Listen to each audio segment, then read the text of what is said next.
Mga kalangga kini gitawag og lumot.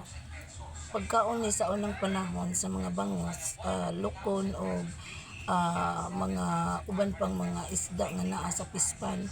Kay sa unang panahon doon may pispan manang maswito ko ug unsa ipakaon sa mga tag-iya sa mga maong pispan. Mao na nga sa dihang naa na ang page na ang ilang na kuan karon wa na ning lumot mo na mainumdum ko ning lumot makita ko nga kini si usa po ni sa pagkaon sa mga isda o sa kuan sa kinaiyahang mga isda nga naa sa dagat.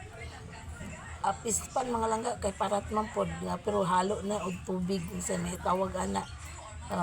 Pero kay ang dagat kasi ug adto sa dagat ang parata to. Pero kanang dapit nga pispan murag na ay na mix ana tubig.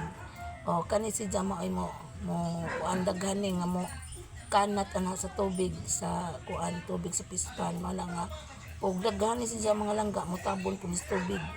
Mga kahigo na nato aw na pa nato kuan ang tubig kay mura po taguanan pud siya sa mga isda, mga lokon ug unsa pa mga buhian ng maong pispan. Mao ni siya mga langga.